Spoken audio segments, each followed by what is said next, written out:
문 열어. 문 열라고. 안 열면 부수고 들어간다. 문 열라고 18. 또, 또 쳤어. 누구야? 이 시간에 왜? 문 열지 마. 제발. 경찰 불러야 되는 거 아니야? 소리 나면 들릴까봐. 잠깐만. 구독, 좋아요, 알림 설정 부탁해요. 사랑합니다. 그날도 평범한 아침이었습니다. 남편은 커피를 마시고 있었어요. 저는 설거지를 하고 있었죠. 25년을 함께 산 부부의 아침이었습니다. 여보, 남편이 떨리는 목소리로 저를 불렀어요. 뒤돌아봤을 때 그의 얼굴이 창백했습니다. 손에 든 종이가 떨리고 있었죠. 병원에서 연락이 왔어. 심장이 쿵 내려앉았습니다. 검사 결과가 안 좋대. 그 순간부터 제 세상이 무너지기 시작했어요. 남편은 울먹이며 말했습니다. 췌장암이라고요. 3기래요. 6개월에서 1년이라고 했죠. 저는 그 자리에 주저앉았습니다. 거짓말이지? 미안해. 정말 미안해. 남편이 처음으로 제 앞에서 울었어요. 저도 울었습니다. 아니, 울부짖었다고 해야 할까요? 25년을 함께한 사람입니다. 딸 둘을 낳고 키운 사람이에요. 매일 아침 옆에서 잠을 깬 사람이죠. 그 사람이 죽는다니 받아들일 수가 없었습니다.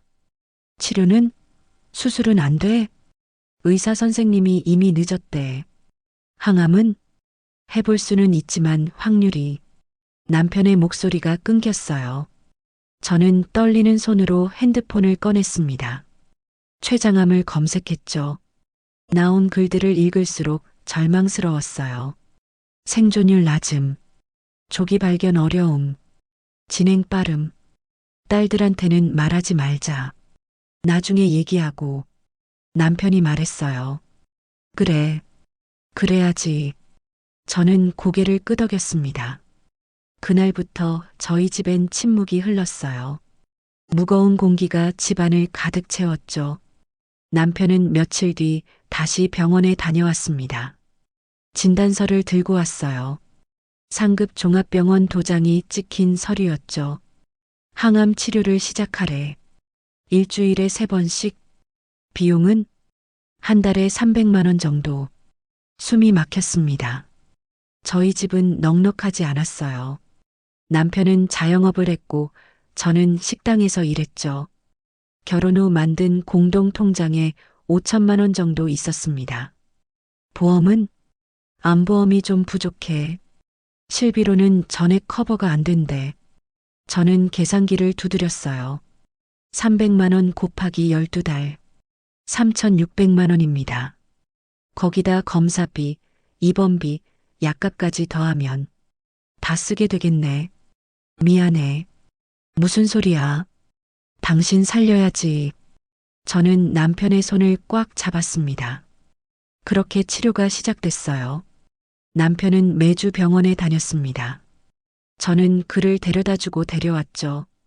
직장도 그만뒀어요. 남편 곁에 있어야 했으니까요. 오늘 항암 너무 힘들었어. 남편이 창백한 얼굴로 말했어요. 괜찮아. 견딜 수 있어. 저는 그의 등을 쓰다듬었습니다. 이상했어요. 남편은 머리가 빠지지 않았습니다. 구토도 심하지 않았죠. 식욕도 괜찮았어요. 항암제가 잘 맞나 봐. 제가 말하자 남편은 고개를 끄덕였어요. 그런가 보지. 한 달이 지났습니다. 공동 통장에서 350만 원이 빠져나갔어요. 항암 치료비라고 했죠. 2달이 지났습니다. 또 350만 원이 사라졌습니다. 3달째. 남편이 말했어요. 추가 검사를 해야 한대. 비용이 좀 들어. 얼마나? 200만 원 정도. 저는 또 동의했습니다. 그런데 이상한 일이 생겼어요. 병원 영수증이 없었습니다. 영수증 어디 갔어? 아, 그게 분실했나 봐. 다시 떼올 수 있어? 응, 나중에 떼올게. 남편은 그렇게 말하고 주제를 돌렸어요. 다음 날도 영수증은 없었습니다. 그 다음 날도요. 제 가슴 속에 작은 의심이 싹 텄습니다. 아니야. 설마. 저는 고개를 저었어요. 그런데 어느 날 남편이 외출했을 때였습니다. 저는 그의 서류 가방을 정리하고 있었죠. 그때 봤어요. 진단서 한 장이 바닥에 떨어져 있었습니다. 집어들었을 때 제 손이 떨렸어요. 글씨체가 이상했습니다. 병원 도장도 흐릿했죠. 종이 질감도 달랐어요. 이게 뭐지? 저는 천천히 서류를 펼쳤습니다. 환자 이름, 진단명, 날짜, 모든 게 적혀 있었어요. 그런데 뭔가 어색했습니다. 폰트가 미묘하게 달랐어요. 병원 로고도 살짝 비뚤어져 있었죠. 설마. 저는 스마트폰을 꺼냈습니다. 그 병원 홈페이지에 들어가 진단서 양식을 봤어요. 다릅니다. 완전히 달랐습니다. 폰트도 다르고 레이아웃도 다르고 병원 로고 위치도 달랐어요. 아니야. 이럴 리 없어. 저는 중얼거렸습니다. 하지만 손은 떨리고 있었죠. 다시 서류를 봤어요. 자세히, 아주 자세히 들여다봤습니다. 병원 도장이 찍힌 부분을 확대해서 봤어요. 흐릿합니다. 경계선이 뚜렷하지 않았죠. 마치 복사한 것 같았어요. 진짜 도장은 선명합니다. 경계가 명확하죠. 이건 아니었어요. 아? 숨이 막혔습니다. 그 순간 현관문이 열렸어요. 다녀왔어. 남편의 목소리였습니다. 저는 재빨리 서류를 가방에 넣었어요. 손이 떨렸지만 들키지 않으려고 애썼죠. 응, 어서 와. 제 목소리는 평소와 같았습니다. 아무렇지 않은 척 했어요. 하지만 머릿속은 복잡했습니다. 설마 남편이. 아니야. 그럴 리 없어. 25년을 함께한 사람인데. 저를 속일 리 없어. 하지만 의심은 자라났습니다. 그날 밤 잠이 오지 않았어요. 남편은 옆에서 편안히 자고 있었습니다. 코까지 골면서요. 췌장암 3기 환자가 저렇게 잘 잘 수 있나요? 항암 치료를 받는 사람이 저렇게 푹 잘 수 있나요? 의문이 꼬리를 물었습니다. 새벽 3시, 저는 침대에서 일어났어요. 조용히 거실로 나갔죠. 남편의 가방을 다시 열었습니다. 서류를 하나하나 꺼내봤어요. 진단서, 처방전, 검사 결과지 모두 이상했습니다. 미묘하게 달랐어요. 폰트가, 레이아웃이, 도장이. 이게 대체. 손이 바들바들 떨렸습니다. 그리고 발견했어요. 가방 안쪽 주머니에 숨겨진 메모 하나. 거기엔 이렇게 적혀 있었습니다. 서류 작업 완료. 잔금 입금 확인. 심장이 멈추는 줄 알았어요. 서류 작업? 잔금? 이게 무슨 뜻이죠? 저는 그 메모를 손에 쥔 채 바닥에 주저앉았습니다. 남편이 저를 속이고 있다는 걸 그날 밤 처음으로 확신했어요. 눈물이 났습니다. 소리 내지 않으려고 입을 막았죠. 25년이었습니다. 25년을 함께 산 사람이에요. 믿었던 사람이었어요. 사랑했던 사람이었죠. 그 사람이 저를 속이고 있었습니다. 왜요? 대체 왜요? 새벽 5시까지 거실 바닥에 앉아 있었어요. 메모를 쥔 채로요. 해가 떴습니다. 남편이 일어났어요. 여보, 왜 여기 있어? 저는 재빨리 메모를 주머니에 넣었습니다. 잠이 안 와서. 몸 안 좋아? 남편이 다가왔어요. 걱정스러운 표정이었죠. 연기일까요? 진심일까요? 이제는 구분이 안 됐어요. 괜찮아. 좀 피곤해서 그래. 무리하지 마. 당신도 쉬어야지. 남편은 제 어깨를 토닥였습니다. 그 손길이 낯설었어요. 아침을 먹고 남편은 또 병원에 간다고 했습니다. 오늘 검사 있어. 늦을 거야. 혼자 갈 수 있어? 응, 괜찮아. 당신은 쉬어. 남편이 집을 나섰어요. 저는 기다렸습니다. 10분, 20분, 30분. 확실히 멀리 갔을 거예요. 그때 움직였습니다. 남편의 서재로 들어갔어요. 서랍을 하나씩 열었죠. 손이 떨렸지만 멈출 수 없었습니다. 첫 번째 서랍. 아무것도 없었어요. 두 번째 서랍. 일반 서류들 뿐이었죠. 세 번째 서랍. 잠겨 있었습니다. 왜 잠가놨지? 저는 열쇠를 찾았어요. 책상 위, 선반, 화분 아래. 없었습니다. 그때 문득 생각났어요. 남편이 늘 가지고 다니는 열쇠고리. 거기 작은 열쇠 하나가 있었죠. 저는 남편 옷장을 뒤졌습니다. 재킷 주머니를 하나씩 확인했어요. 있었습니다. 여분의 열쇠고리가. 손이 떨렸지만 서랍에 열쇠를 꽂았어요. 찰칵 열렸습니다. 그리고 봤어요. 서류 뭉치 하나가 들어 있었습니다. 천천히 꺼냈어요. 첫 장, 인쇄소 견적서였습니다. 병원 서류 위조 작업. 금액 200만 원. 숨이 막혔어요. 두 번째 장, 다른 인쇄소 영수증이었습니다. 진단서 양식 제작. 금액 50만 원. 세 번째 장, 또 다른 업체 메시지 캡처였어요. 도장 제작 완료했습니다. 수령 부탁드립니다. 다리에 힘이 풀렸습니다. 주저앉았어요. 서류를 손에 쥔 채로. 거짓말이었어. 목소리가 떨렸습니다. 남편은 암에 걸리지 않았어요. 모든 게 연극이었죠. 진단서도 가짜, 처방전도 가짜, 병원 다닌 것도 거짓말. 왜? 눈물이 났습니다. 왜 이런 짓을 했을까요? 왜 저를 속였을까요? 저는 서류를 더 뒤졌어요. 그리고 발견했습니다. 통장 사본 하나를. 저희 공동 통장이었어요. 그런데 이상했습니다. 제 휴대폰 비밀번호가 적혀 있었죠. 메모로. 언제 이걸? 저는 황급히 핸드폰 뱅킹 앱을 열었습니다. 공동 통장 잔액을 확인했어요. 5천만 원이 있어야 하는데 화면을 본 순간 비명이 나올 뻔했습니다.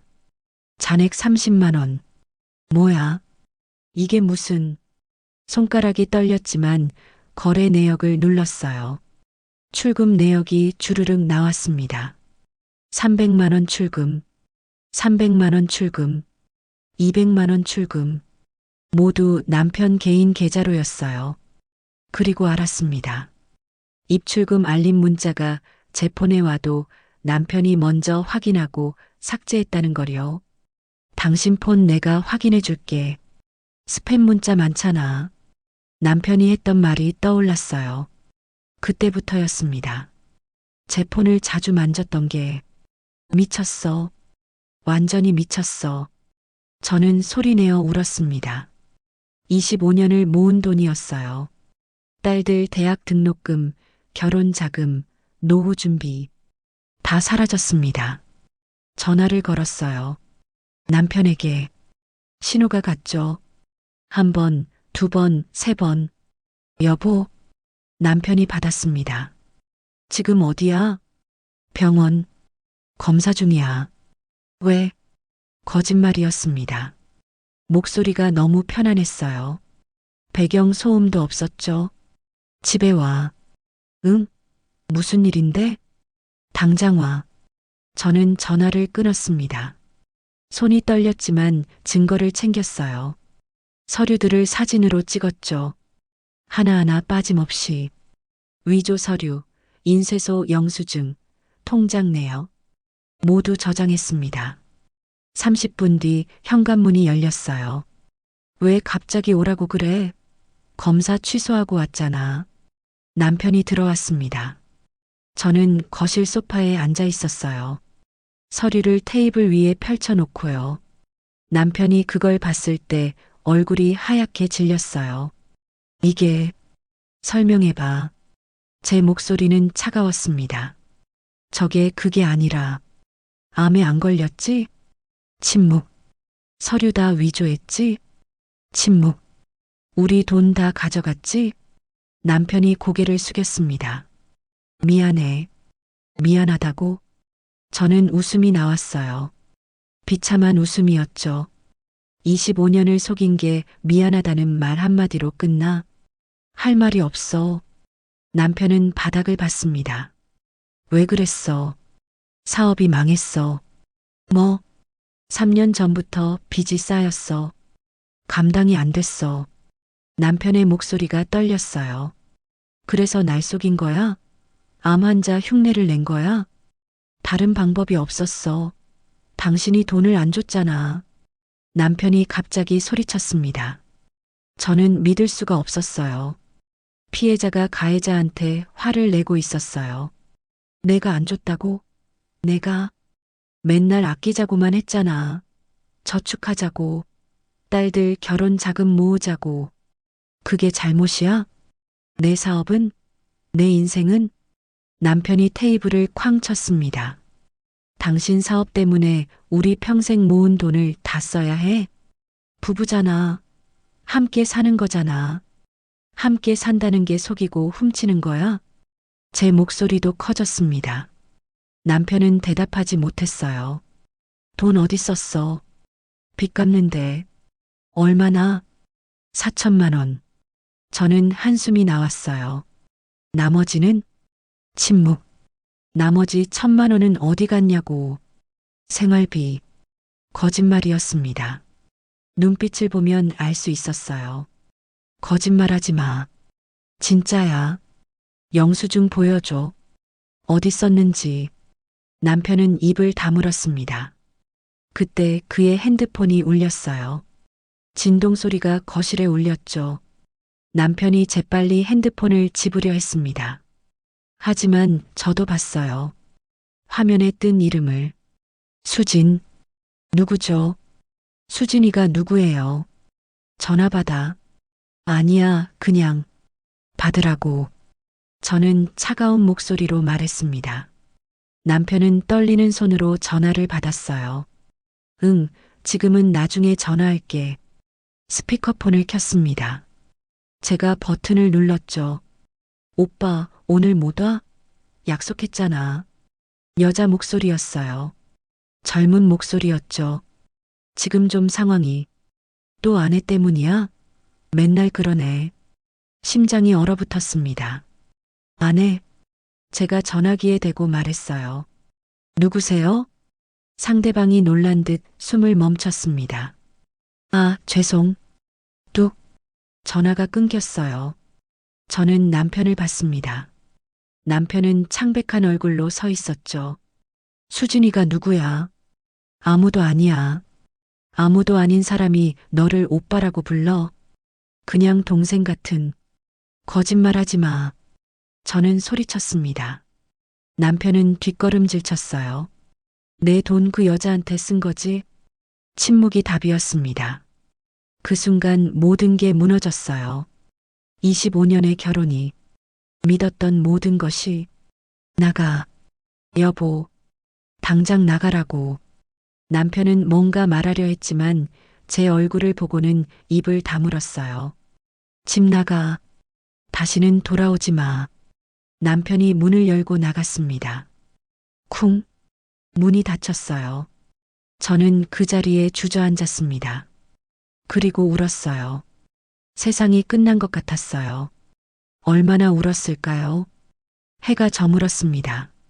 저는 일어나 화장실로 갔어요. 거울을 봤습니다. 눈이 퉁퉁 부어 있었죠.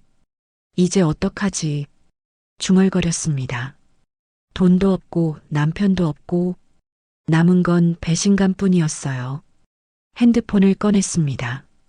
통장 앱을 열었어요. 잔액 30만 원. 현실이었습니다. 카드값이 이틀 뒤에 빠져나갈 예정이었어요. 150만 원이었죠. 연체되겠네. 한숨이 나왔습니다.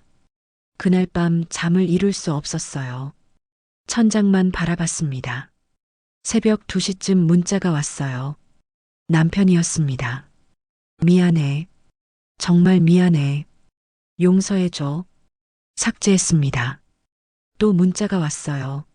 만나자. 얘기 좀 하자. 삭제했습니다. 전화가 왔지만 받지 않았어요. 10번도 넘게 걸려왔지만 모두 무시했습니다. 다음 날 아침, 저는 일어나 옷을 갈아입었어요. 밖으로 나가야 했습니다. 일자리를 찾아야 했죠. 예전에 일하던 식당으로 갔습니다. 사장님, 저 다시 일할 수 있을까요? 사장님은 난처한 표정을 지었어요. 미안한데 지금은 사람이 차서 일주일만이라도요. 제발이요. 정말 미안해요. 자리가 없어요. 발길을 돌렸습니다. 다른 식당도 가봤어요. 편의점도 카페도 경력이 좀 나이도 죄송합니다. 젊은 분들로만 연락드릴게요. 모두 거절이었습니다. 오후가 됐어요. 지쳐서 벤치에 앉았습니다. 어떡하지? 막막했어요. 그때 핸드폰이 울렸습니다. 모르는 번호였어요. 받았습니다. 여보세요? 안녕하세요. 저 김수진이라고 합니다. 심장이 쿵 내려앉았어요. 그 여자였습니다. 무슨 일이야? 할 말이 있어서요. 만날 수 있을까요? 만날 이유가 없는데. 제발이요. 30분만이라도. 저는 이를 악물었습니다. 하지만 궁금했어요. 대체 무슨 얼굴로 연락을 했는지. 어디서? 편한 곳으로 말씀하세요. 역 앞 카페. 1시간 뒤. 감사합니다. 전화가 끊겼어요. 저는 카페로 갔습니다. 구석자리에 앉아 기다렸죠. 30분쯤 지났을 때 여자가 들어왔어요. 젊었습니다. 20대 후반쯤 돼 보였죠. 예뻤어요. 날씬했고 화장도 잘했습니다. 여자가 저를 보고 다가왔어요. 사모님이세요? 앉아. 여자가 맞은편에 앉았습니다. 커피 드릴까요? 됐어. 할 말만 해. 죄송하다고 말하러 왔어요. 죄송하다고? 저는 비웃었습니다. 남의 남편 만나놓고 죄송하다고? 저도 몰랐어요. 결혼한 줄. 거짓말. 진짜예요. 오빠가, 아니, 그분이 이혼했다고 했어요. 여자의 목소리가 떨렸어요. 언제부터 만났어? 1년쯤 됐어요. 그래서 내 돈 쓰면서 데이트했겠네. 여자는 고개를 숙였습니다. 몰랐어요. 정말. 이제 알았으니 떠나면 되잖아. 그게 저도 피해자예요. 뭐라고? 여자가 가방에서 서류를 꺼냈어요. 이거 보세요. 차용증이었습니다. 2천만 원을 빌려줬어요. 그분한테. 뭐? 사업 자금이 필요하다고. 곧 갚겠다고 해서 저는 서류를 받아들었습니다. 진짜였어요. 남편 서명이 있었죠. 연락이 안 돼요. 전화도 안 받고 문자도 안 보고. 그래서 날 찾아온 거야? 돈을 돌려받고 싶어서요. 여자가 울먹였습니다. 제가 1년 동안 모은 돈이에요. 전부예요. 저는 어이가 없었어요. 남편은 저한테서 5천만 원을 가져갔고 이 여자한테서 2천만 원을 빌렸습니다. 총 7천만 원. 돈이 어디 갔을까? 제가 중얼거렸어요. 사업비지 4천만 원이라고 했는데 나머지 3천만 원은 여자도 모르는 눈치였어요. 사업이 뭐야? 남편 사업이. 저도 잘 모르는데 무역업이라고 들었어요. 무역업? 저는 고개를 저었습니다. 남편은 식당을 했어. 무역업은 처음 들어. 둘 다 침묵했습니다. 남편이 우리 둘 다 속인 거였어요.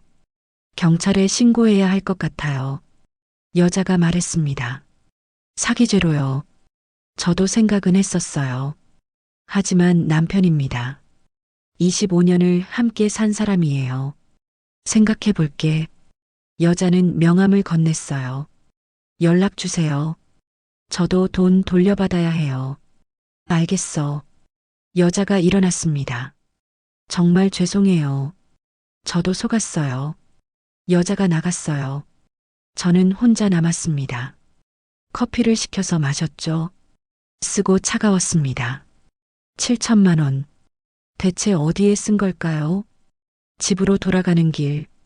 핸드폰이 또 울렸어요. 모르는 번호였습니다. 여보세요? 사모님이신가요? 남자 목소리였어요. 누구세요?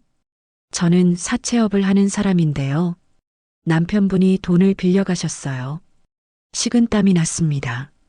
얼마요? 3천만 원이요. 이자 포함하면 3,500. 무릎에 힘이 풀렸어요. 연락이 안 되니까 부인분한테 전화드렸습니다. 이번 주까지 갚아주셔야 해요. 제가 빌린 돈이 아닌데요. 부부는 연대 책임 아닙니까? 그건 이번 주 금요일까지. 안 그러면 댁으로 찾아가겠습니다. 전화가 끊겼어요. 저는 그 자리에 멈춰 섰습니다.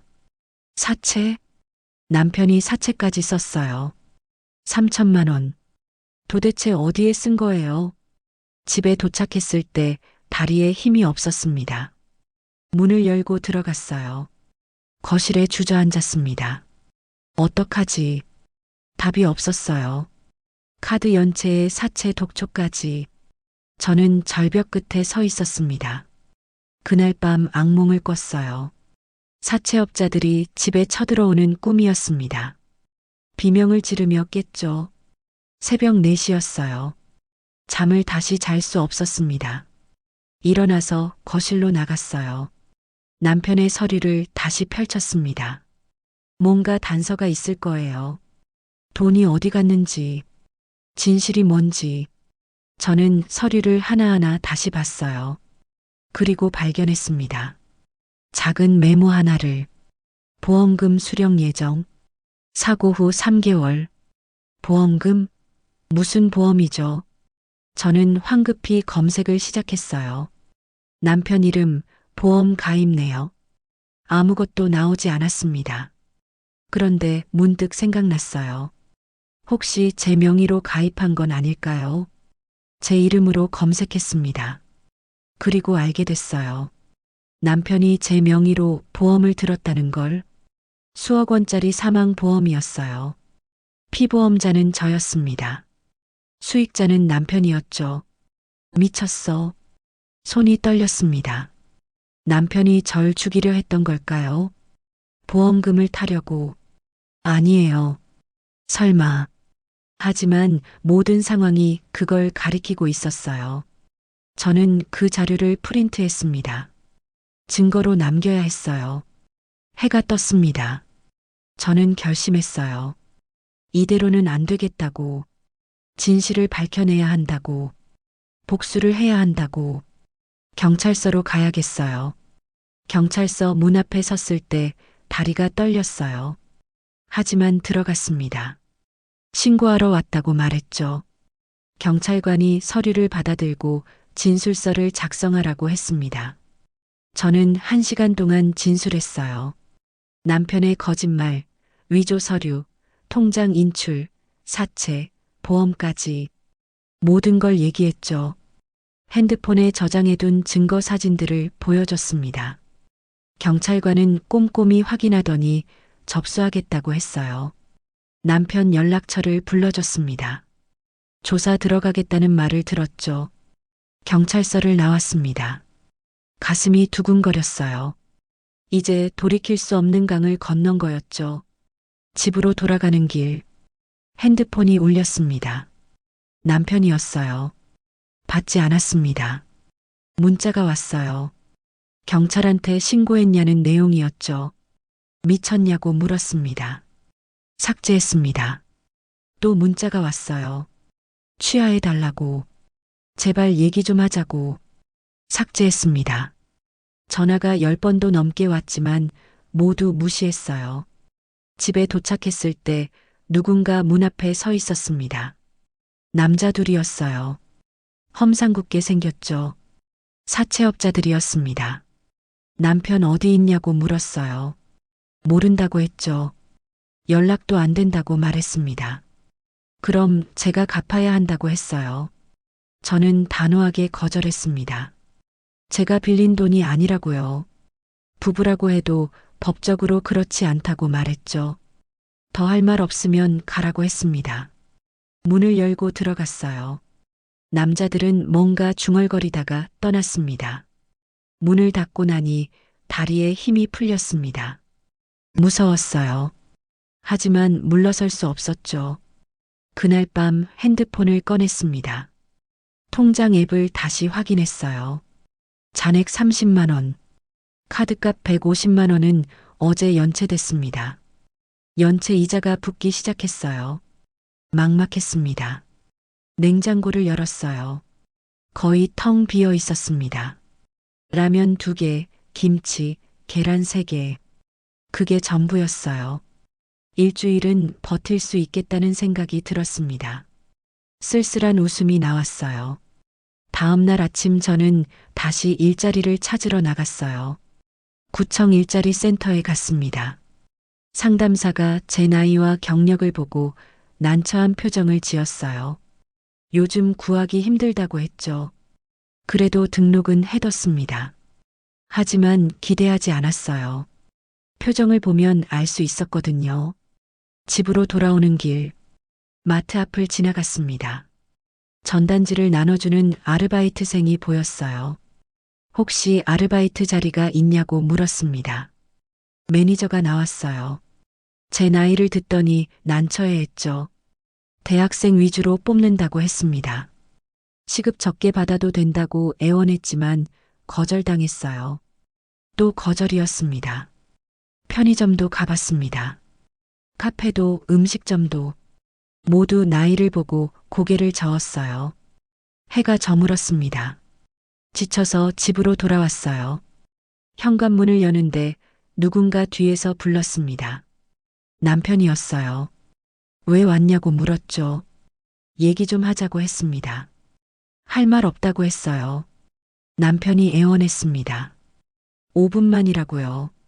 한숨을 쉬고 들어오라고 했어요. 거실에 마주 앉았습니다. 남편은 경찰 신고를 취하해달라고 했어요. 거절했죠. 제발 그러면 감옥 간다고 했습니다. 그게 내일이냐고 되물었어요. 남편은 절 죽이려 한 적 없다고 부인했습니다. 그럼 왜 제 명의로 사망보험을 들었냐고 물었죠. 만약을 대비해서라고 둘러댔어요. 무슨 만약이냐고 물었지만 대답하지 못했습니다. 나가라고 했어요. 남편이 일어나며 말했습니다. 후회할 거야. 협박이냐고 물었죠. 협박 아니야. 경고야. 남편이 문을 쾅 닫고 나갔어요. 후회할 거라니. 무슨 뜻일까요? 불안했지만 물러서지 않기로 했어요. 사흘이 지났습니다. 경찰한테서 연락이 왔어요. 남편을 조사했는데 혐의를 인정한다고 했죠. 구속영장 신청할 예정이라고 했습니다. 전화를 끊고 나니 안도감이 밀려왔어요. 하지만 문제가 남아 있었습니다. 돈이었어요. 통장 잔액은 이제 10만 원이었습니다. 공과금 고지서가 쌓여갔어요. 전기, 수도, 가스, 관리비 모두 합치면 30만 원이었죠. 낼 수가 없었습니다. 핸드폰 요금도 연체됐어요. 이러다 진짜 거지가 될 것 같았습니다. 그날 저녁 딸한테서 전화가 왔어요. 큰딸이었습니다. 괜찮냐고 물었어요. 목소리가 이상하다고 했죠. 더 이상 숨길 수 없었어요. 저는 모든 걸 얘기했습니다. 아빠의 거짓말, 돈, 보험, 경찰 신고까지. 딸은 전화기 너머에서 울고 있었어요. 어떻게 아빠가 그럴 수 있냐고 물었죠. 미안하다고 했습니다. 얘기가 늦어서요. 딸이 말했어요. 엄마 잘못이 아니라고. 아빠가 나쁜 거라고. 지금 좀 힘들다고 솔직하게 말했습니다. 돈이 없어서요. 딸이 보내주겠다고 했어요. 거절했죠. 너희는 너희 생활을 해야 한다고요. 하지만 딸은 고집을 부렸습니다. 제발 받으라고요. 알겠다고 했어요. 다음 날 딸이 100만 원을 보냈습니다. 작은 딸도 50만 원을 보냈어요. 눈물이 났습니다. 미안했어요. 이렇게 짐이 되다니. 그 돈으로 밀린 공과금을 냈습니다. 카드값도 일부 냈어요. 그래도 부족했습니다. 갚아야 할 게 너무 많았죠. 일주일이 지났습니다. 경찰한테서 다시 연락이 왔어요. 남편이 구속됐다고 했죠. 재판 날짜 나오면 연락 준다고 했습니다. 남편이 구속됐습니다.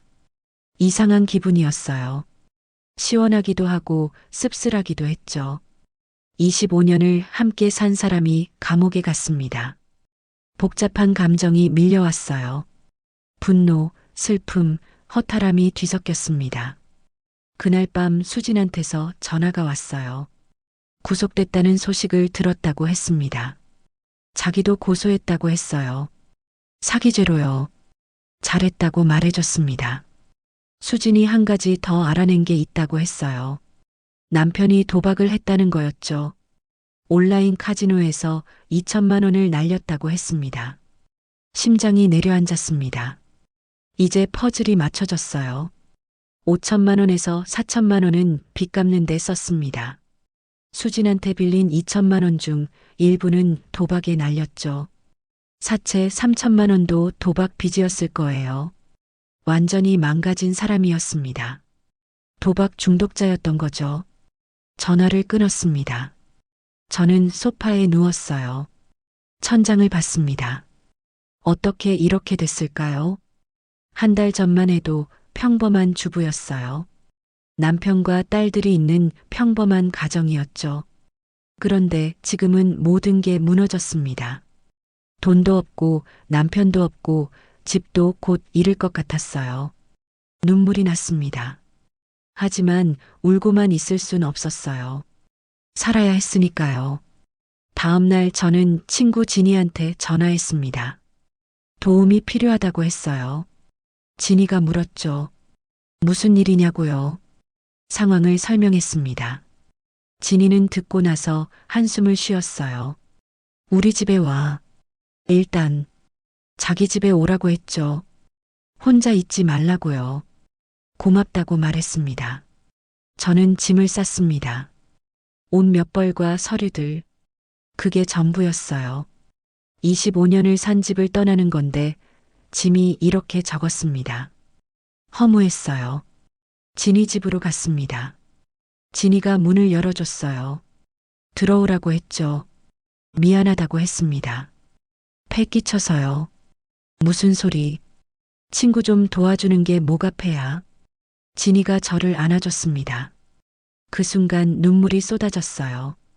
참았던 게 터진 거였죠. 진이가 제 등을 토닥였어요. 괜찮다고 했습니다. 다 잘 될 거라고요. 저는 한참을 울었습니다. 소리내어 울었어요.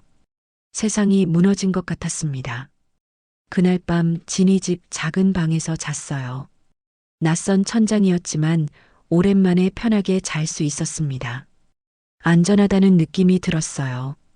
다음 날 아침 진이가 아침을 차려줬어요. 많이 먹으라고 했죠. 고맙다고 말했습니다. 따뜻한 밥을 먹으니 눈물이 또 났어요. 사람의 온기가 이렇게 고마울 줄 몰랐습니다. 밥을 먹으며 진이가 물었습니다. 앞으로 계획이 뭐냐고요? 일단 일자리를 찾아야 한다고 했어요. 내가 아는 카페 사장님한테 얘기해 볼게. 진이가 아는 카페 사장님한테 얘기해 보겠다고 했습니다.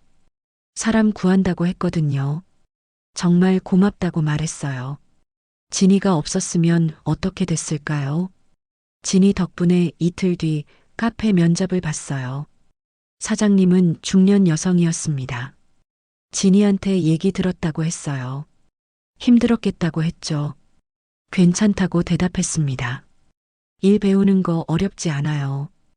해볼래요? 일 배우는 거 어렵지 않다며 해보겠냐고 물었어요. 네, 감사합니다. 네, 감사하다고 했습니다. 저는 일자리를 구했어요. 시급은 10,000원. 하루 8시간이면 8만 원이었죠. 한 달이면 200만 원 정도였습니다. 적었지만 시작이었어요. 혼자가 된 후 제 힘으로 버는 첫 돈이었습니다. 일주일이 지났습니다. 카페 일이 익숙해졌어요. 커피 만들고 손님 응대하고 청소하고 힘들었지만 좋았습니다. 생각할 시간이 없어서요. 일하는 동안만큼은 남편 생각을 하지 않아도 됐습니다. 어느 날 보험사에서 연락이 왔어요. 조사 결과 서명이 위조된 게 맞다고 했습니다. 보험이 무효 처리된다고 했죠. 남편이 낸 보험료도 환불 안 된다고 했어요. 그리고 사기 혐의로 고소 진행할 예정이라고 했습니다. 알겠다고 대답했어요. 남편의 범죄가 하나씩 드러나고 있었습니다. 거미줄처럼 얽혀있던 거짓말들이 풀리고 있었어요. 한 달이 지났습니다. 재판 날짜가 잡혔어요. 2주일 뒤였습니다. 저는 변호사를 만났어요. 법률구조공단에서 무료로 해준다고 했죠. 증거가 확실하니 승소 가능성 높습니다. 증거가 확실하니 승소 가능성이 높다고 했습니다. 돈은 돌려받을 수 있냐고 물었어요. 최선을 다하겠습니다. 남편분 재산 압류 신청했어요. 최선을 다하겠다고 했죠. 남편 재산 압류 신청했다고 했습니다. 고맙다고 말했어요. 모든 게 준비됐습니다. 이제 재판만 남았어요. 밤마다 저는 거울 앞에서 연습했습니다. 법정에서 할 말을요.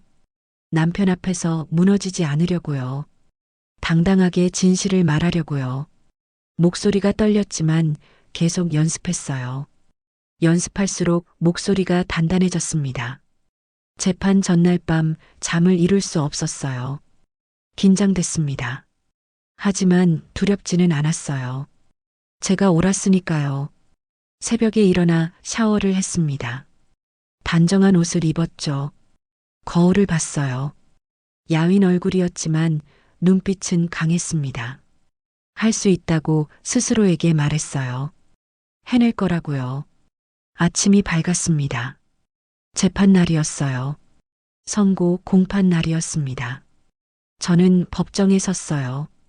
이번엔 떨리지 않았습니다. 정의가 이길 거라고 믿었거든요. 판사가 들어왔어요. 선고를 내리겠다고 했습니다. 법정이 조용해졌어요. 피고인은 사기죄와 문서 위조죄로 유죄라고 했습니다. 하지만 피해자가 배우자이며 보험금을 실제로 청구하지 않은 점을 고려한다고 했어요. 불안한 예감이 들었습니다. 따라서 징역 3년에 집행유예 5년을 선고합니다. 망치 소리가 울렸어요. 집행유예. 저는 귀를 의심했습니다. 뭐라고요? 소리내어 중얼거렸어요. 집행유예라니 남편이 석방된다는 뜻이었습니다. 지금 당장 심장이 내려앉았어요.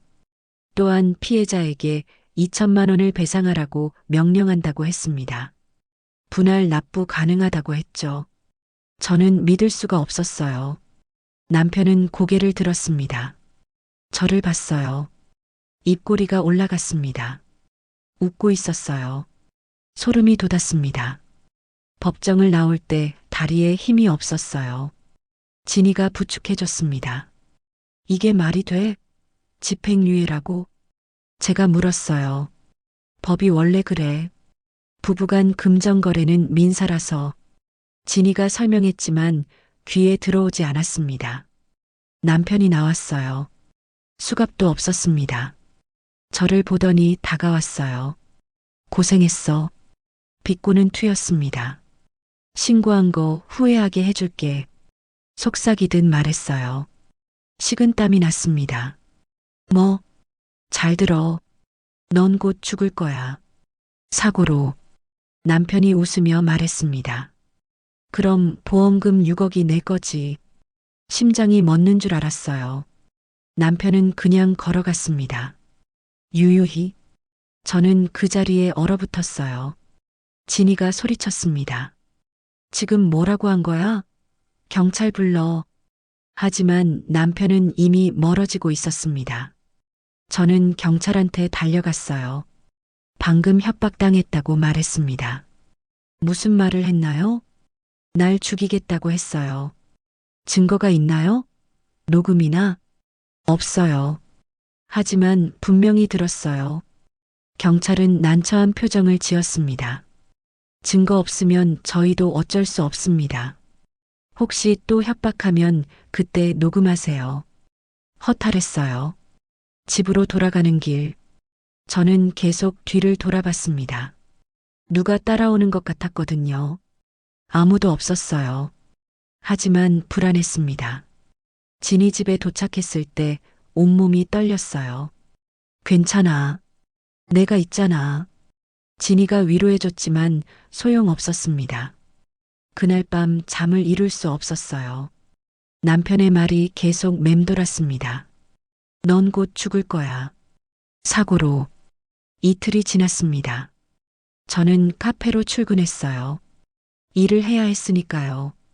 평소처럼 커피를 만들고 손님을 응대했습니다. 하지만 집중이 안 됐어요. 계속 문을 쳐다봤습니다.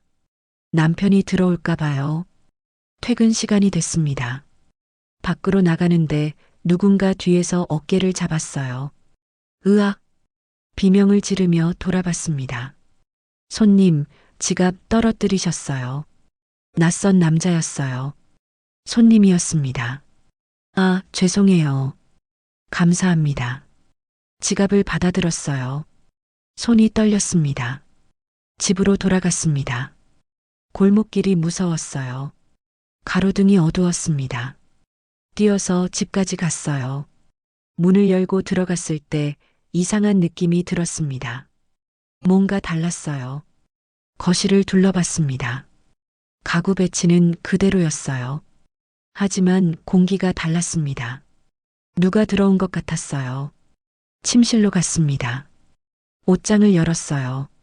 옷이 약간 흐트러져 있었습니다. 누가 왔었어. 중얼거렸습니다. 서랍을 열었어요. 서류들이 뒤죽박죽이었습니다. 분명 정리해뒀었는데요. 누군가 뒤진 거였어요. 등골이 오싹했습니다. 진이한테 전화했어요. 진이야, 누가 집에 들어온 것 같아. 뭐? 지금 당장 나와. 내가 갈게. 진이가 10분 만에 도착했습니다. 경찰도 함께 왔어요. 경찰이 집안을 살펴봤습니다. 창문이 열려 있네요. 전 잠갔는데 누가 열고 들어온 것 같습니다. CCTV 있나요? 없어요. 도난당한 물건 있나요? 둘러봤습니다. 없었어요. 아무것도 없어진 게 없었습니다. 없어요. 그럼 신고 접수는 어렵습니다. 혹시 아는 사람이 열쇠 가지고 있나요? 남편이요. 경찰이 고개를 끄덕였습니다. 남편분이 들어왔을 수도 있겠네요. 하지만 아직 부부시잖아요. 불법 침입은 아니에요. 이혼 소송 중인데요. 그래도 아직 이혼 전이니까요. 허탈했습니다. 경찰이 돌아갔어요. 진이가 말했습니다. 오늘 우리 집에서 자. 응. 저는 짐을 챙겨서 진이 집으로 갔습니다. 그날 밤도 잠을 못 잤어요. 남편이 제 집에 들어왔다는 게 무서웠습니다.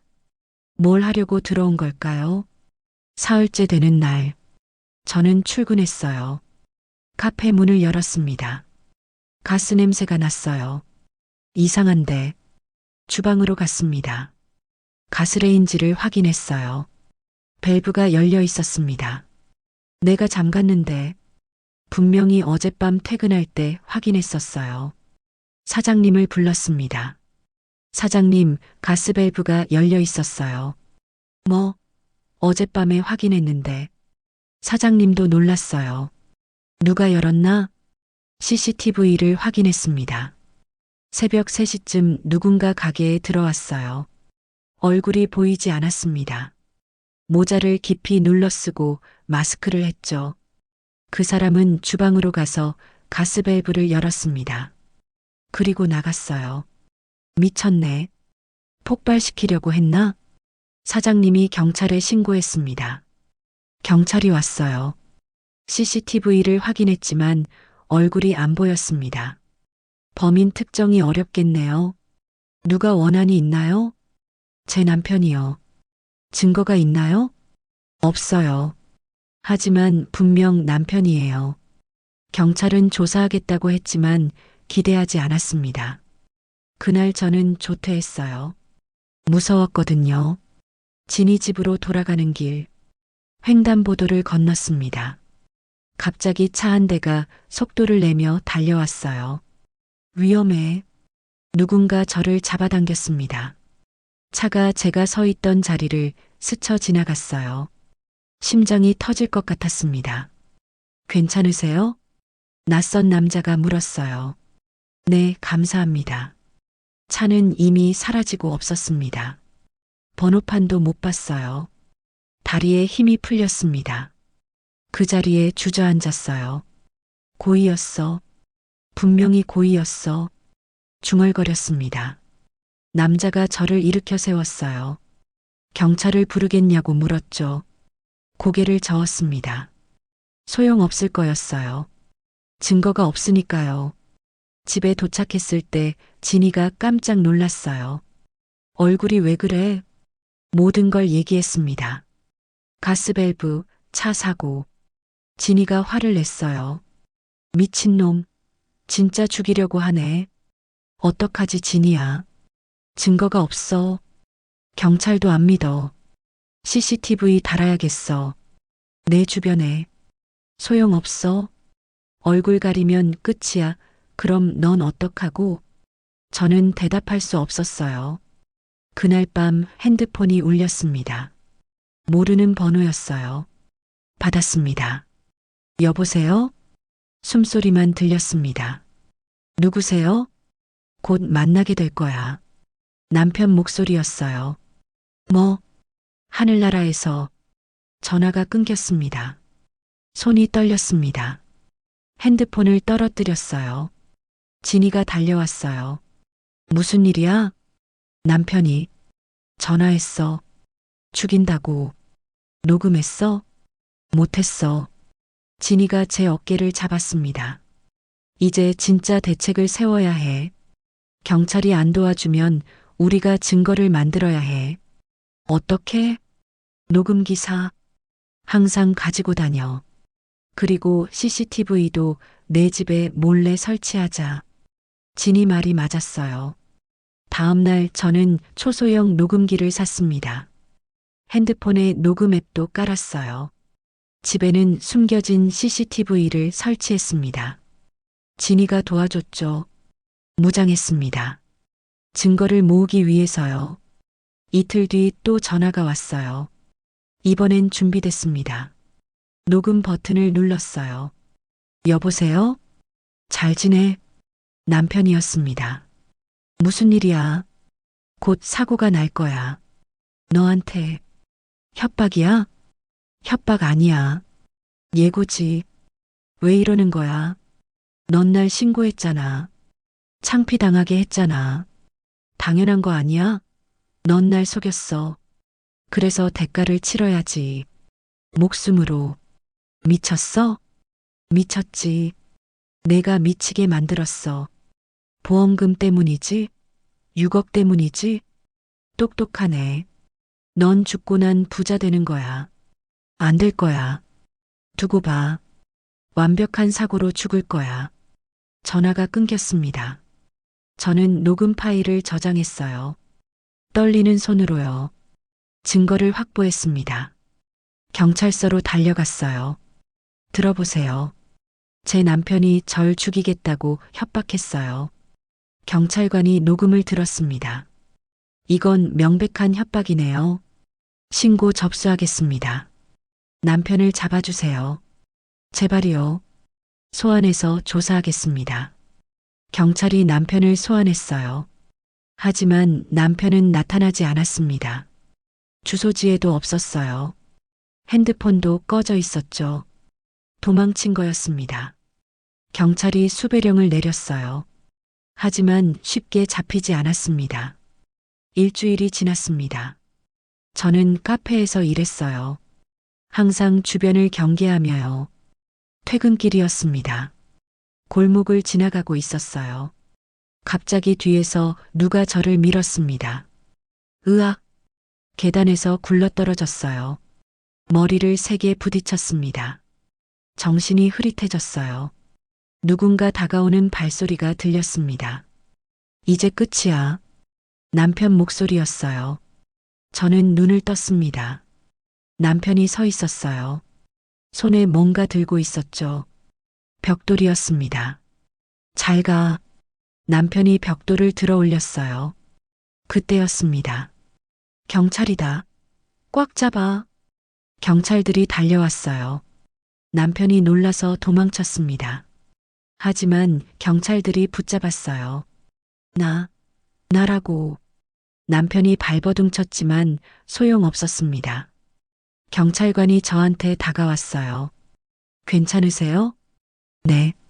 어떻게? 미행했습니다. 신고받고 계속 주시하고 있었어요.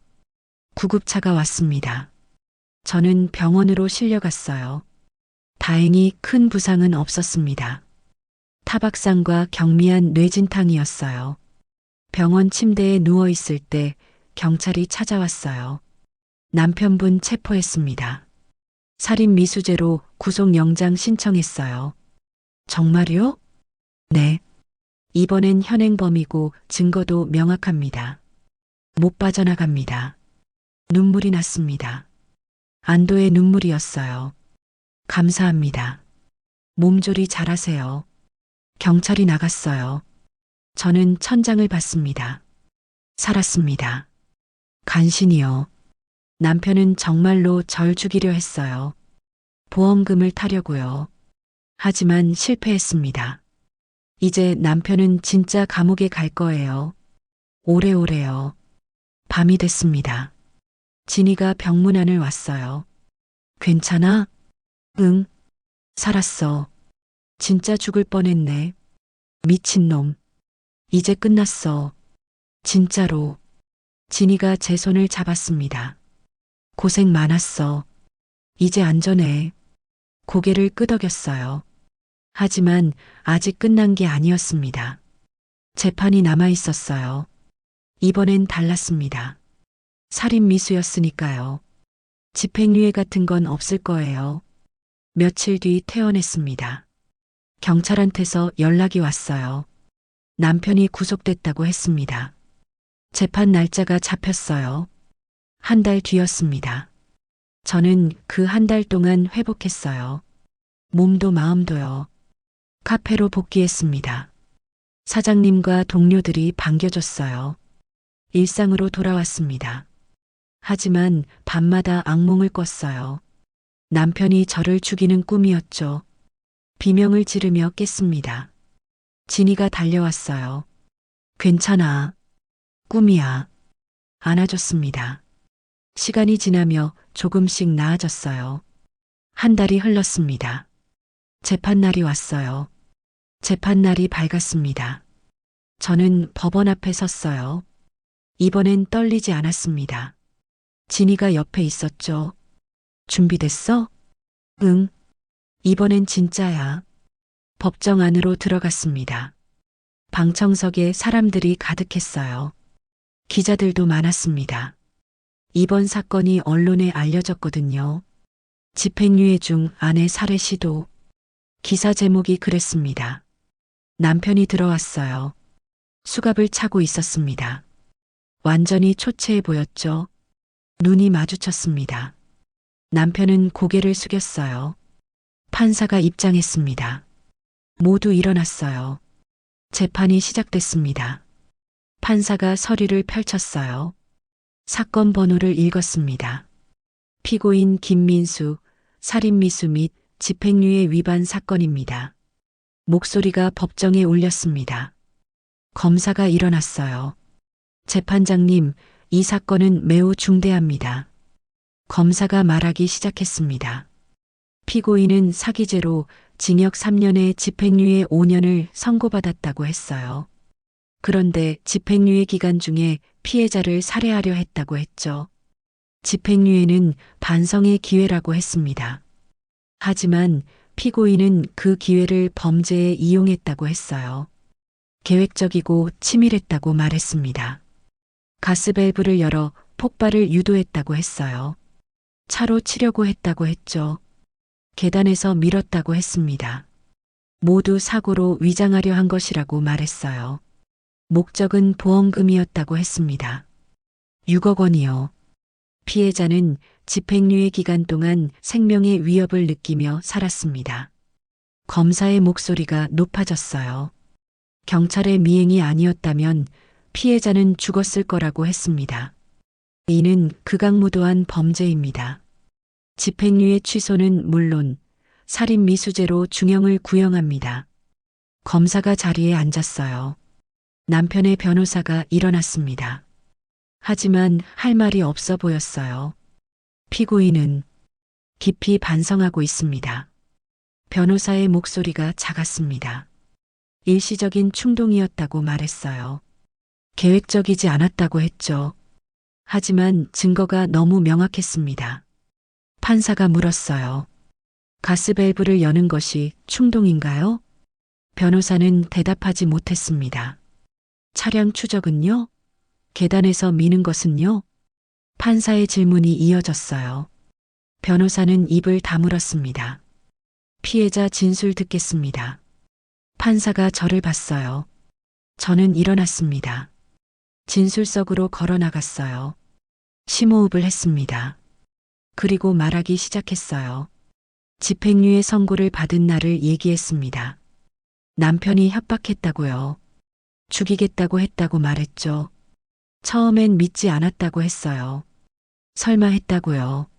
하지만 곧 현실이 됐다고 말했습니다. 제 집에 누가 침입했다고 했어요. 남편이었다고요. 카페 가스밸브가 열려 있었다고 말했습니다. 폭발할 뻔했다고요. 길에서 차에 치일 뻔했다고 했습니다. 누군가 저를 죽이려 했다고요. 매일 밤 악몽을 꿨다고 말했어요. 죽을까봐 무서워서요. 목소리가 떨렸지만 계속했습니다. 마지막 날을 얘기했어요. 계단에서 밀렸다고요. 머리를 부딪혔다고 말했습니다. 정신이 흐릿해졌다고요.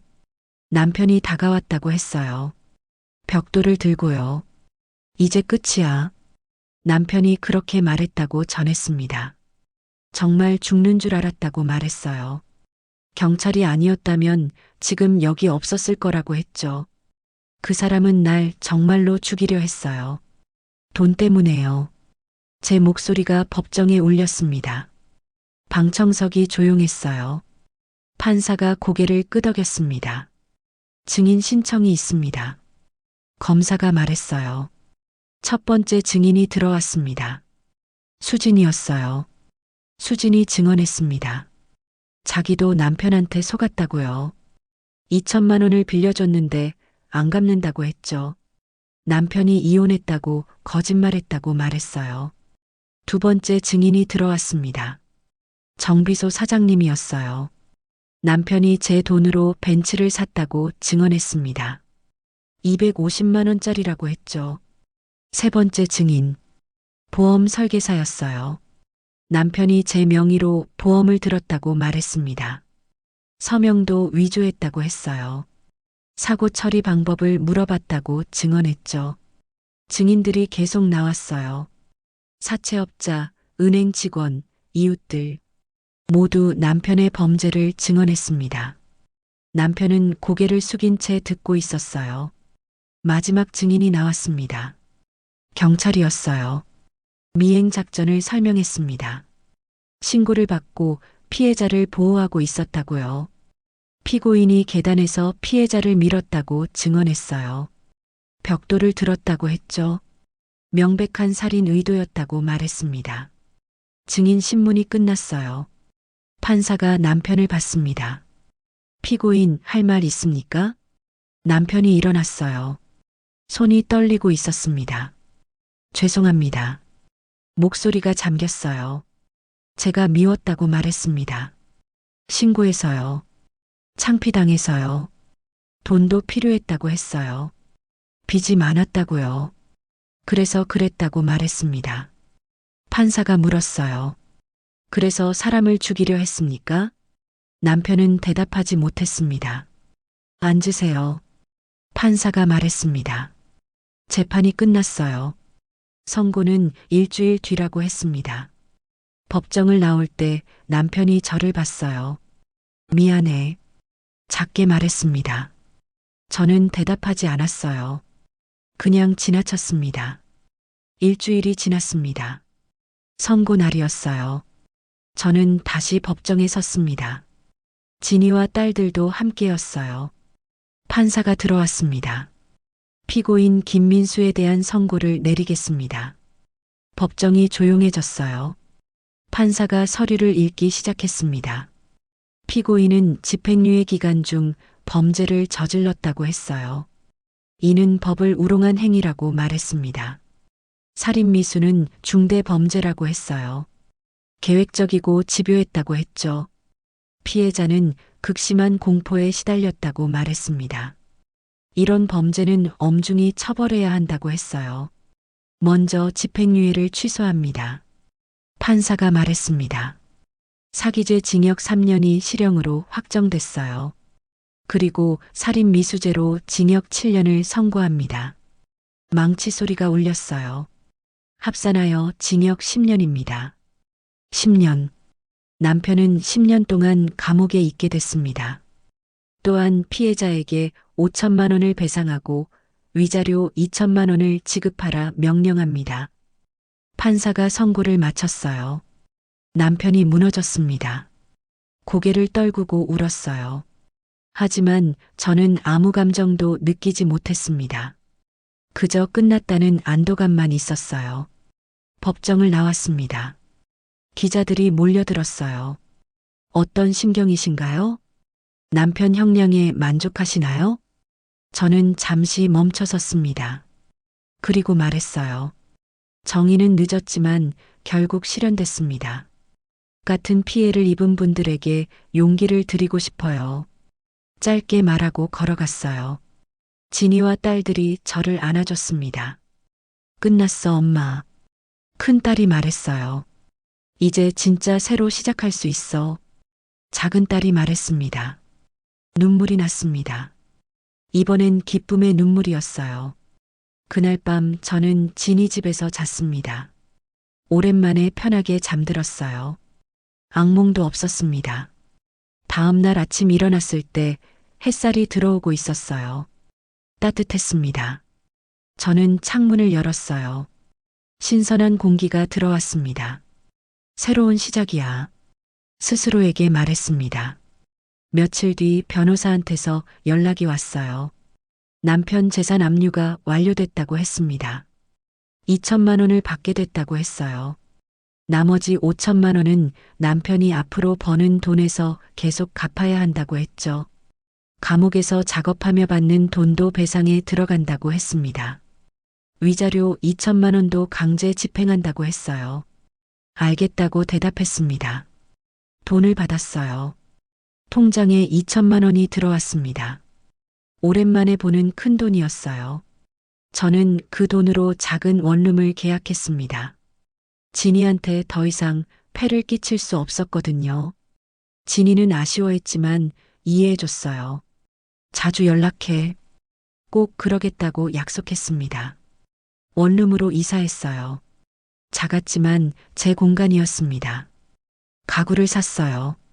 침대, 책상, 작은 소파, 필요한 것만 샀습니다. 간단하게 살기로 했거든요. 짐을 정리하며 생각했어요. 25년의 결혼이 이렇게 끝났구나. 허무했습니다. 하지만 후회는 없었어요. 저는 살아남았으니까요. 카페 일도 계속했습니다. 사장님이 정규직으로 전환해 주셨어요. 월급이 250만 원이 됐습니다. 보험도 들어줬죠. 감사했어요. 일하는 게 좋았습니다.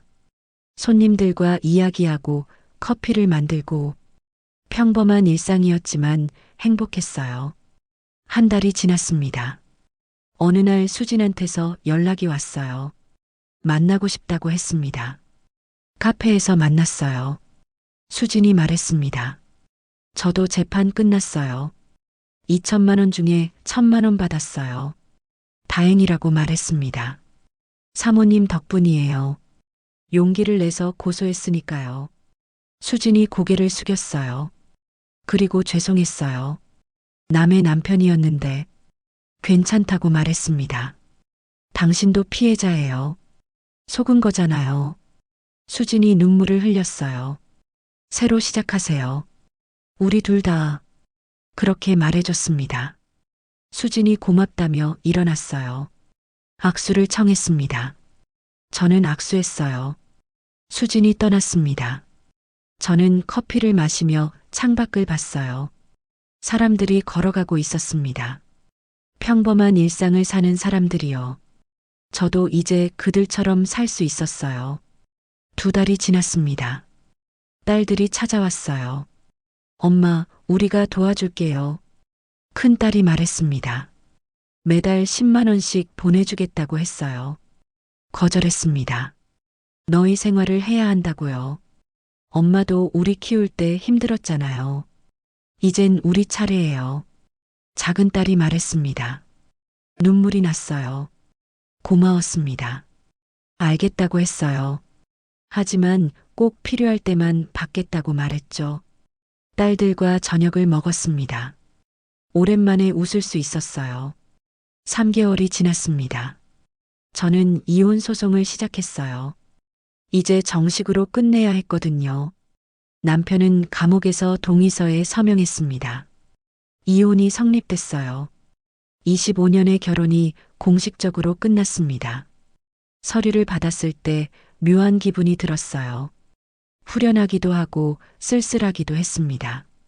하지만 이게 맞는 거였어요. 저는 이제 자유였습니다. 그날 밤 저는 소파에 앉아 와인을 한 잔 마셨어요. 혼자 건배했습니다. 새로운 시작을 위해 창밖으로 달이 떠 있었습니다. 밝았어요. 내일은 또 어떤 날이 올까요? 기대됐습니다. 이혼 서류를 받은 지 1달이 지났습니다. 평온한 날들이었어요.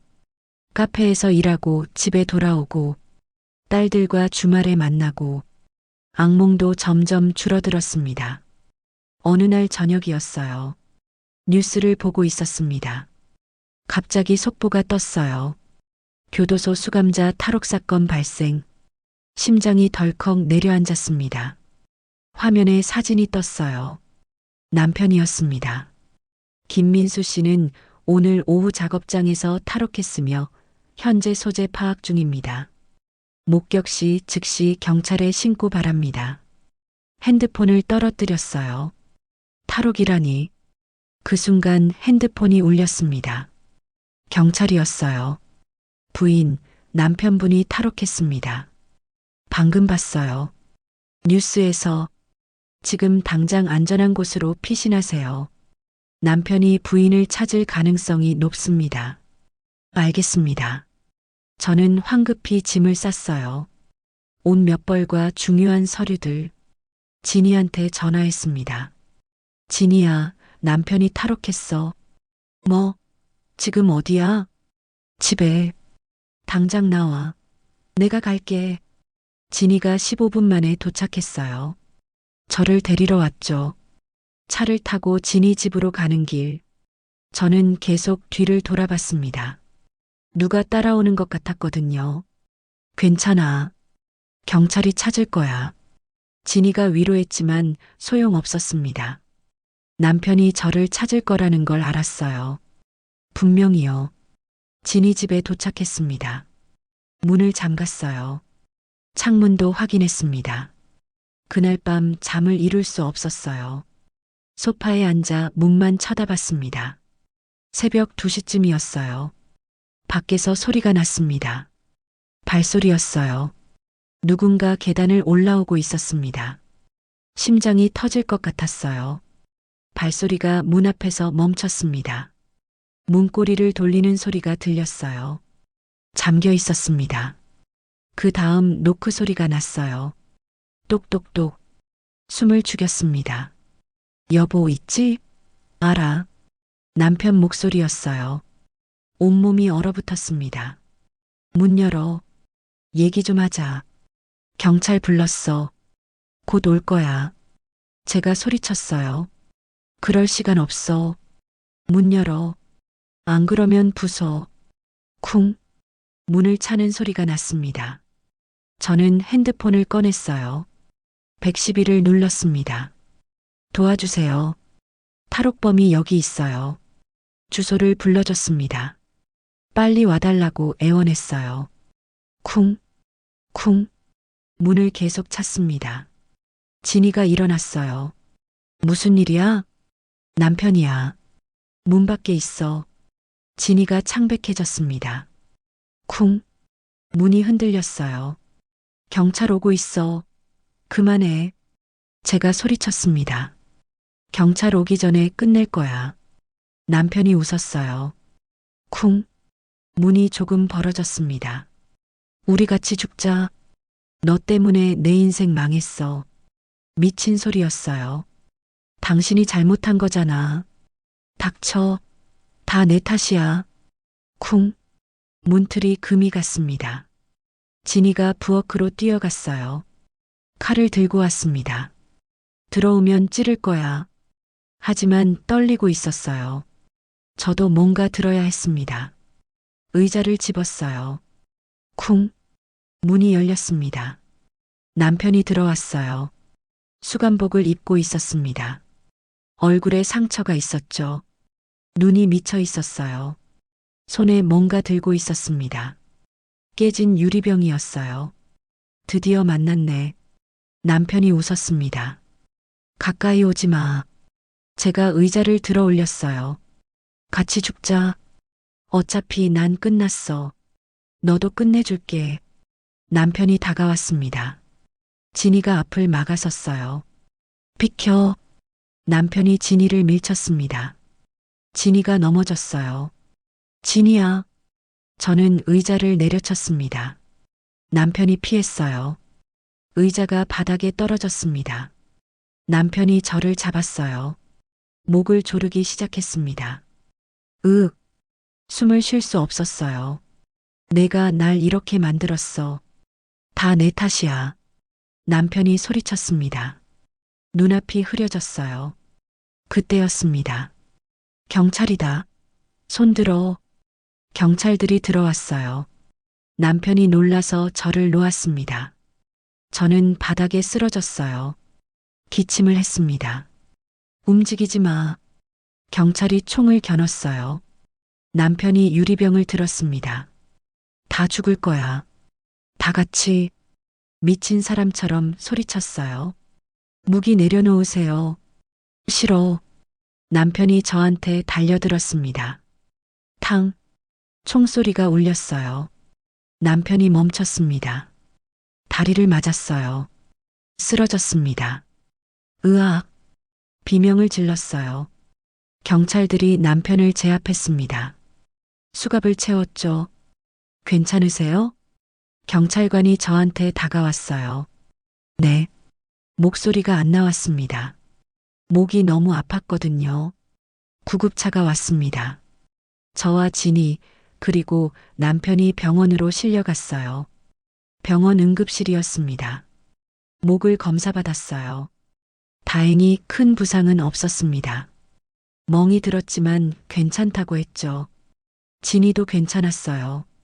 넘어지면서 손목을 삐었지만 큰 문제는 없었습니다.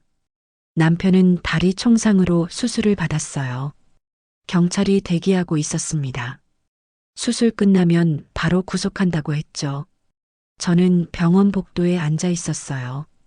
온몸이 떨렸습니다. 진짜 죽을 뻔했어요. 또요. 진이가 옆에 앉았습니다. 괜찮아? 응. 미친놈. 완전히 미쳤어. 나랑 같이 죽으려고 했어.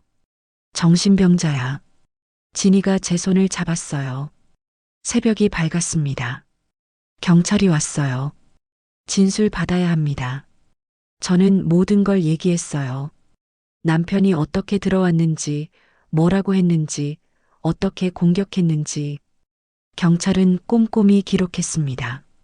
탈옥죄, 주거침입죄, 살인미수죄가 추가됩니다. 형량이 크게 늘어날 겁니다. 얼마나요? 최소 5년은 더 받을 겁니다. 총 15년 이상이요. 한숨이 나왔어요. 15년. 긴 시간이었습니다. 하지만 아직도 부족한 것 같았어요. 며칠 뒤 남편은 다시 법정에 섰습니다. 탈옥 및 살인미수 재판이었어요. 저도 증인으로 출석했습니다. 남편은 휠체어에 앉아 있었어요. 다리를 다쳤으니까요.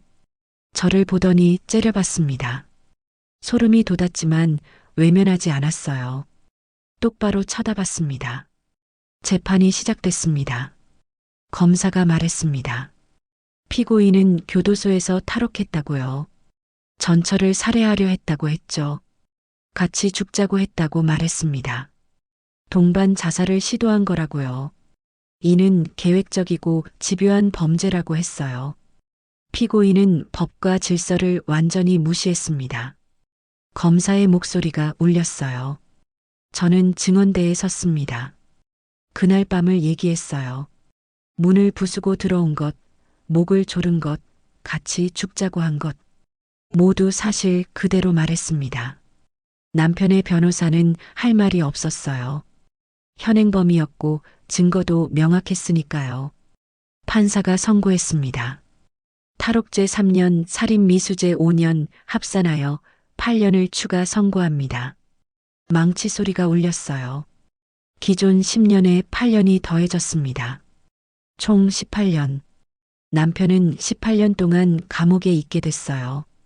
환갑이 되어서야 나올 수 있었습니다. 남편이 고개를 떨궜어요.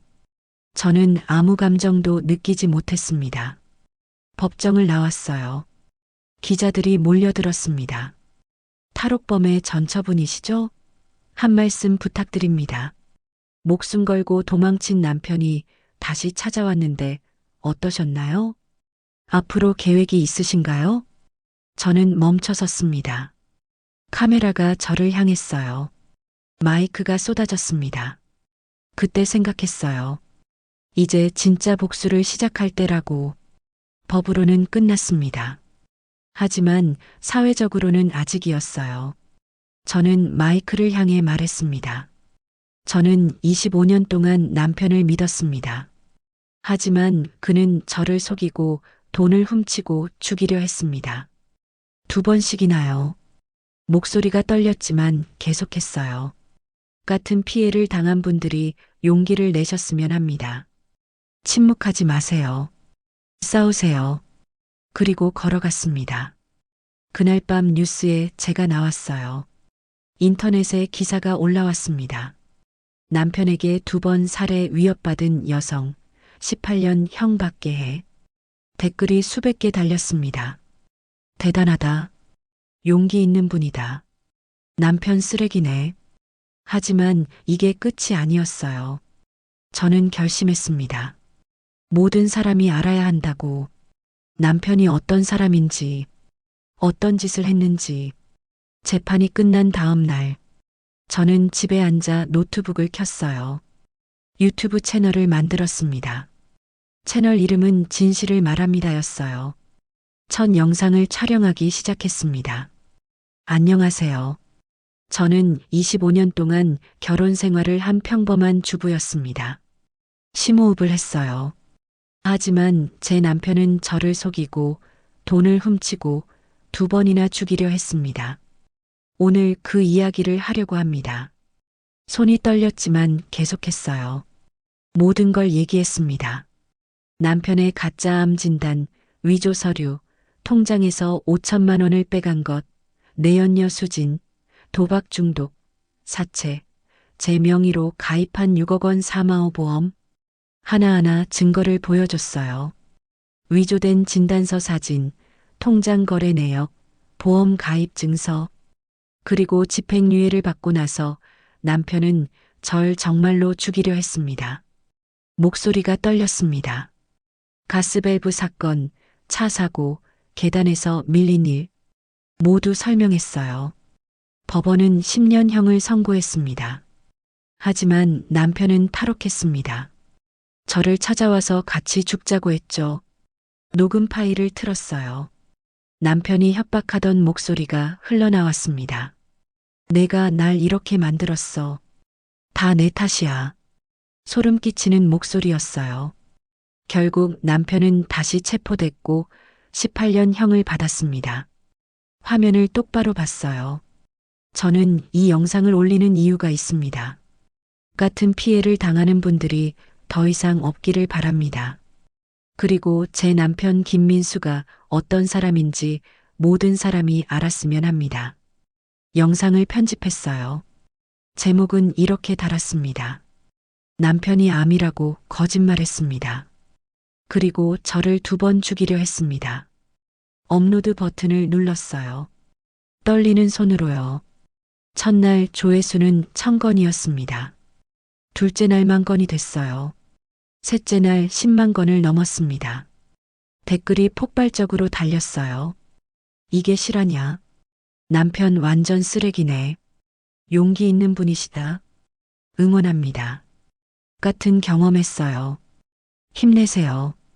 하지만 악플도 있었습니다. 25년이나 같이 살면서 몰랐다고? 돈 관리를 왜 그렇게 했어?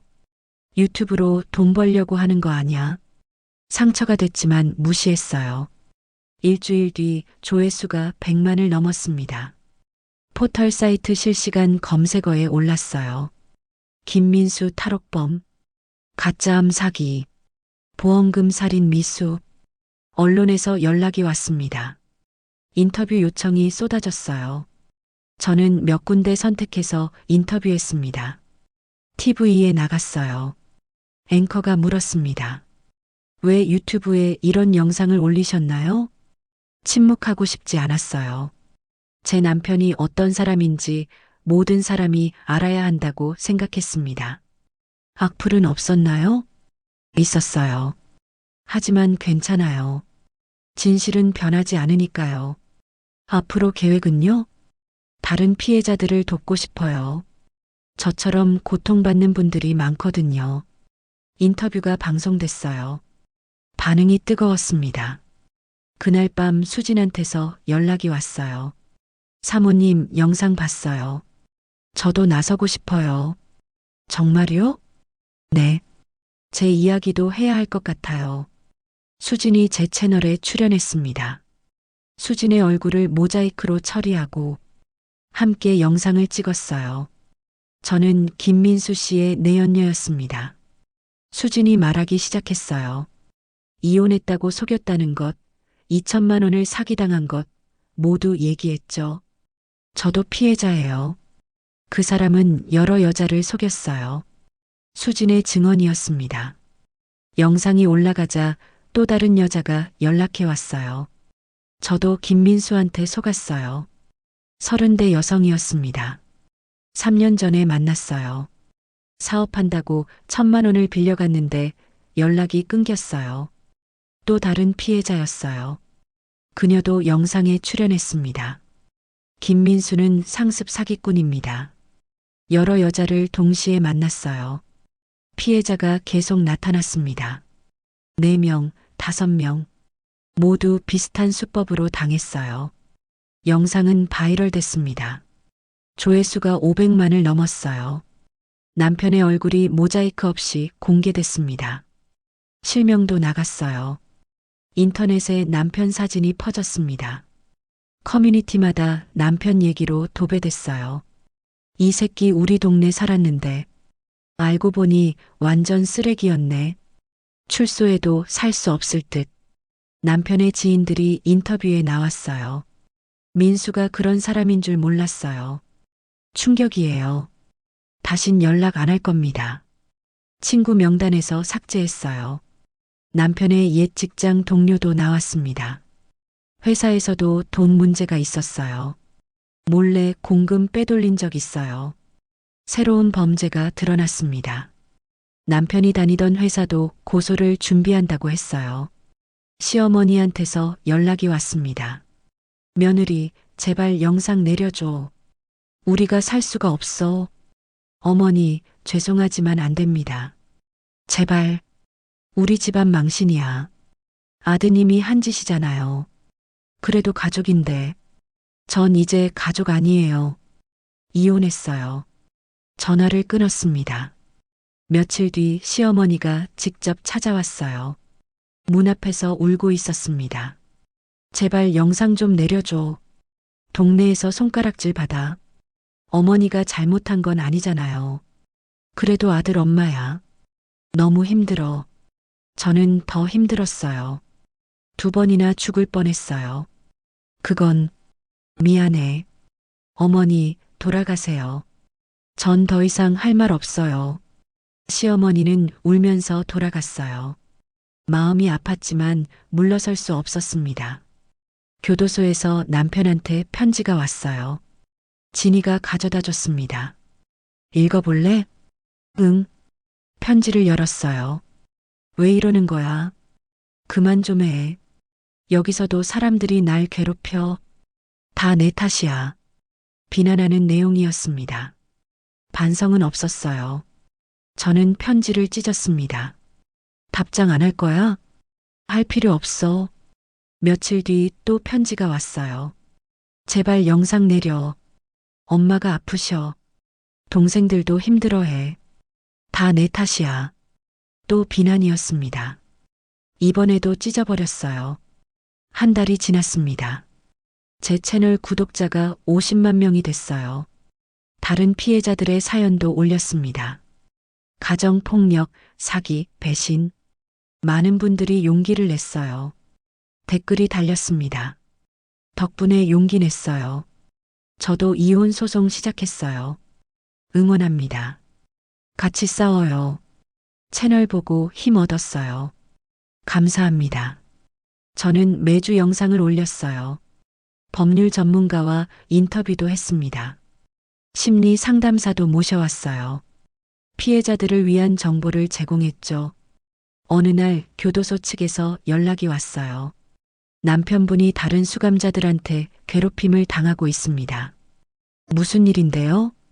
영상 때문에 신상이 알려졌어요. 다들 피해자 편이라서요. 그래서요? 혹시 영상을 내리실 수 없나요? 안 됩니다. 하지만 수감자의 안전이 그건 교도소에서 지켜주셔야죠. 제가 할 일이 아니에요. 전화를 끊었습니다. 남편이 감옥에서도 고통받고 있었어요. 죄송하지 않았습니다. 당연한 대가였으니까요. 2달이 지났습니다. 법원에서 연락이 왔어요. 남편의 형량이 추가된다고 했습니다. 회사 공금 횡령 혐의로 2년이 더 붙는다고 했어요. 총 20년. 남편은 20년 동안 감옥에 있게 됐습니다. 환갑을 훌쩍 넘겨서야 나올 수 있었어요. 그때쯤이면 아무것도 남지 않을 거였습니다. 집도, 돈도, 가족도, 친구도 완전한 파멸이었어요. 저는 영상을 하나 더 올렸습니다. 오늘 남편의 추가 형량이 확정됐습니다. 총 20년입니다. 화면을 봤어요. 이게 끝이 아닙니다. 출소 후에도 남편은 배상금을 갚아야 합니다. 평생요. 댓글이 달렸습니다. 시원하다. 정의는 승리한다. 응원합니다. 저는 웃었어요. 처음으로 진심으로 웃을 수 있었습니다. 복수가 완성되고 있었어요. 법적인 복수뿐만 아니라 사회적인 복수도요. 남편은 이제 어디에도 갈 곳이 없었습니다. 모든 사람이 그를 알았으니까요. 그가 어떤 사람인지, 무슨 짓을 했는지. 3달이 지났습니다. 저는 다큐멘터리 제작 제안을 받았어요. 방송사에서 연락이 왔습니다. 시청자들의 반응이 뜨거워요. 다큐로 만들고 싶습니다.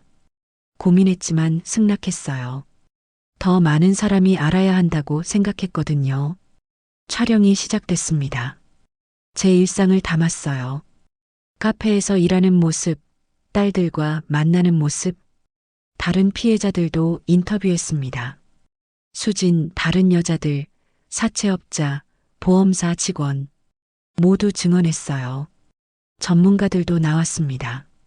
심리학자는 남편의 심리를 분석했어요. 자기애성 성격 장애가 의심됩니다. 자신의 잘못을 인정하지 못하고 타인을 탓하죠. 법률 전문가는 말했습니다. 이런 사건은 드물지 않습니다. 하지만 대부분 숨겨져요. 피해자가 용기를 내지 못하니까요. 다큐멘터리가 완성됐어요. 제목은 25년의 거짓말이었습니다. 방송이 나갔어요. 시청률이 10%를 넘었습니다. 화제가 됐어요. 남편의 얼굴이 전국에 공개됐습니다. 이제 정말 모든 사람이 알았어요. 김민수가 누구인지. 교도소에서 또 편지가 왔습니다. 내가 날 죽였어. 나한텐 이제 아무것도 없어. 만족해? 읽고 나서 찢었어요. 만족하냐고요? 아니요. 이건 만족이 아니었어요. 정이었습니다. 다큐멘터리가 방송된 지 한 달이 지났습니다. 세상이 변했어요. 아니, 제가 변한 거였죠. 거리를 걸을 때 사람들이 저를 알아봤습니다. 혹시 그분 아니세요? TV에서 봤어요. 힘내세요. 응원합니다. 낯선 사람들이 격려해줬어요. 고맙다고 말했습니다. 카페에도 손님이 늘었어요. 저를 보러 오는 사람들이었습니다. 용기 있으시네요. 저도 힘 얻었어요. 덕분에 이혼 결심했어요. 많은 분들이 자기 이야기를 들려줬어요. 저는 들어줬습니다. 위로해줬죠. 어느 날 출판사에서 연락이 왔어요. 책을 내면 어떨까요? 많은 분들이 원하십니다. 고민했습니다. 진이한테 물었어요. 책까지 내야 할까? 내 이야기잖아. 내가 결정해. 더 이상 과거에 얽매이고 싶지 않은데. 그럼 이걸로 마지막이라고 생각해. 정리하는 거야. 진이 말이 맞았어요. 책을 쓰기로 했습니다. 석 달 동안 원고를 썼어요. 25년의 결혼 생활을 되돌아봤습니다. 행복했던 순간들도 있었어요. 딸들이 태어났을 때, 첫 집을 샀을 때. 하지만 어느 순간부터 틀어지기 시작했죠. 남편의 사업 실패, 도박, 거짓말. 모든 걸 적었습니다. 고통스러웠던 순간들, 배신감, 분노, 공포, 그리고 복수. 솔직하게 썼어요. 복수는 달콤하지 않았습니다. 그저 해야 할 일이었어요. 책 마지막 문장이었습니다. 책이 출간됐어요. 제목은 25년의 거짓말, 그리고 나였습니다. 첫날 베스트셀러 순위에 올랐어요. 서점에 제 책이 쌓여 있었습니다. 신기한 기분이었어요. 사인회를 열었습니다. 긴 줄이 늘어서 있었어요. 사람들이 책을 들고 왔습니다. 사인해 주세요. 응원합니다. 용기 주셔서 감사해요. 한 분 한 분 사인해 드렸어요. 어떤 여성이 말했습니다. 저도 남편한테 맞고 살았어요. 근데 이 책 읽고 경찰에 신고했어요. 이제 이혼 진행 중이에요. 눈물이 났습니다. 잘하셨어요. 행복하세요. 고맙습니다. 선생님도요. 책은 10만 부가 팔렸습니다. 인쇄가 들어왔어요. 4천만 원이었습니다. 5천만 원 중에 2천만 원은 남편한테 돌려받았죠. 이제 4천만 원이 더 생겼습니다. 저는 그 돈으로 작은 오피스텔을 계약했어요. 원룸에서 벗어났습니다. 새 집이었어요. 새 가구도 샀습니다. 침대, 소파, 책상, 책장. 하나하나 고르는 게 즐거웠어요. 딸들이 집들이를 왔습니다. 엄마, 멋있어. 이제 진짜 새로 사는 거네. 응. 이제 시작이야. 저녁을 함께 먹었어요. 딸들이 말했습니다. 엄마 자랑스러워. 왜? 용기 있잖아. 포기하지 않았잖아. 너희가 있어서 가능했어. 우리도 엄마 닮고 싶어. 강한 사람이 되고 싶어. 눈물이 났습니다. 딸들을 안아줬어요. 고마워. 너희가 있어서 버텼어. 시간이 흘렀습니다. 6개월이 지났어요. 유튜브 채널은 100만 구독자를 돌파했습니다. 이제 다른 피해자들의 이야기를 주로 올렸어요. 저는 진행자가 됐습니다. 매주 한 명씩 인터뷰했어요. 가정폭력 피해자, 사기 피해자, 성폭력 피해자. 모두 용기를 내서 나왔습니다. 저도 이제 숨고 싶지 않아요. 제 이야기를 하고 싶어요. 저는 그들의 목소리가 되어줬습니다. 채널 수익이 생겼어요. 한 달에 300만 원 정도였습니다. 카페 월급까지 합치면 550만 원이었어요. 혼자 살기엔 충분했습니다. 저축도 시작했어요. 통장에 돈이 조금씩 쌓였습니다. 안정감이 들었어요. 어느 날 교도소에서 연락이 왔습니다. 남편분이 면회를 요청했습니다. 거절합니다. 하지만 가족이시잖아요. 아니에요. 이혼했어요. 전 더 이상 가족 아닙니다. 알겠습니다. 면회를 거부했습니다. 남편을 볼 이유가 없었거든요. 일주일 뒤 또 연락이 왔어요. 편지를 보내셨는데 받으시겠어요? 아니요. 돌려보내세요. 알겠습니다. 편지도 거부했습니다. 남편이 뭐라고 쓰든 관심 없었어요. 한 달 뒤 시어머니한테서 전화가 왔습니다. 며느리, 민수 좀 만나줘. 안 됩니다. 제발, 면회 한 번만. 어머니, 전 이제 며느리 아니에요. 남남이에요. 그래도 죄송하지만 안 됩니다. 다시는 연락하지 마세요. 전화를 끊었어요. 번호를 차단했습니다. 이제 정말 끝이었어요. 1년이 지났습니다. 제 삶은 완전히 달라졌어요. 새 집, 새 일, 새 사람들. 과거는 과거가 됐습니다. 가끔 악몽을 꿨지만 예전만큼 심하지 않았어요. 친구들도 생겼습니다. 카페 동료들, 유튜브 시청자들, 다른 피해자들 모두 저를 응원해줬어요. 어느 날 길을 걷고 있었어요.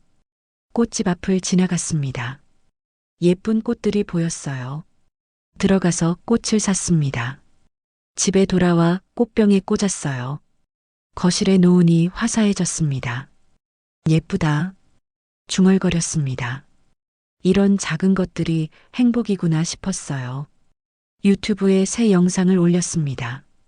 1년이 지났습니다. 화면을 봤어요. 제 남편은 지금 교도소에 있습니다. 앞으로 19년을 더 있어야 해요. 잠시 멈췄습니다. 복수는 끝났습니다. 이제 저는 제 삶을 살려고 합니다. 같은 고통을 겪는 분들께 말씀드립니다. 포기하지 마세요. 싸우세요. 당신은 혼자가 아닙니다. 영상을 업로드했어요. 댓글이 달렸습니다. 행복하세요. 응원합니다. 당신은 승리했어요. 저는 웃었습니다. 승리했다는 말이 맞는지 모르겠었어요. 다만 살아남았다는 건 확실했습니다. 어느 날 진이와 술을 마셨어요. 후회 없어? 진이가 물었습니다. 뭐가? 유튜브, 다큐, 책, 다 공개한 거 없어? 진짜? 응. 숨고 싶지 않았어. 부끄러운 건 남편이지 난 아니니까. 맞아. 진이가 잔을 부딪혔어요. 너 정말 강해졌다. 안 강해지면 죽으니까. 이제 어떻게 살 거야? 그냥 평범하게. 일하고, 딸들 만나고, 친구들 만나고. 연애는? 아직은 아니야. 언젠간 할 거야? 모르겠어. 그때 가봐야지. 술을 마셨어요. 따뜻했습니다. 집에 돌아와 침대에 누웠어요. 천장을 봤습니다. 1년 전엔 여기 없을 줄 알았어요. 남편이 저를 죽였을 거라고 생각했죠. 하지만 살아 있었습니다. 그것도 잘 살아 있었어요. 눈을 감았습니다. 내일은 또 어떤 날이 올까요? 기대됐습니다. 다음 날 카페로 출근했어요. 사장님이 말했습니다. 오늘 손님 많을 거야. 준비 단단히 해. 알겠습니다. 문을 열었어요. 손님들이 들어왔습니다. 커피를 만들고 미소 지으며 건넸어요. 맛있게 드세요. 평범한 하루였습니다. 하지만 소중했어요. 퇴근 후 집에 돌아왔습니다. 저녁을 만들어 먹었어요. TV를 켰습니다. 뉴스가 나왔어요. 교도소 내 폭력 사건으로 수감자 한 명이 중상을 입었습니다. 화면에 교도소가 나왔습니다. 기자가 말했습니다. 피해자는 보험금 살인 미수 사건으로 복역 중인 김민수 씨로 알려졌습니다. 심장이 철렁했어요. 김 씨는 다른 수감자들로부터 지속적인 괴롭힘을 당해온 것으로 전해졌습니다. 남편이 다쳤다는 소식이었어요. 복잡한 감정이 들었습니다. 측은하지는 않았어요. 그냥 담담했습니다. 자업자득이구나 싶었죠. TV를 껐습니다. 더 이상 볼 필요가 없었어요. 그날 밤 교도소에서 전화가 왔습니다. 남편분이 병원에 입원했습니다. 혹시 면회? 안 갑니다. 하지만 상태가 제 남편 아닙니다. 전 이혼했어요. 다시는 연락하지 마세요. 전화를 끊었어요. 냉정했습니다. 하지만 이게 맞는 거였어요. 저는 더 이상 남편에게 묶여 있지 않았으니까요. 한 달이 더 지났습니다. 남편이 퇴원했다는 소식을 들었어요. 크게 다치진 않았다고 했습니다. 다행인지 불행인지 모르겠었어요. 아무 감정도 들지 않았습니다. 그저 무덤덤했어요. 어느 날 딸들과 저녁을 먹었습니다. 큰딸이 말했습니다. 엄마 아빠 다쳤다던데. 들었어. 괜찮아? 응. 난 괜찮아. 면회 안 갈 거야? 응. 갈 이유 없어. 작은 딸이 말했습니다. 엄마 정말 강해졌다. 아니야. 그냥 이제 안 아픈 거야. 그게 강한 거지.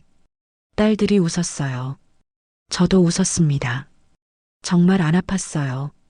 남편 생각을 해도 더 이상 가슴이 미어지지 않았습니다. 분노도 없었어요.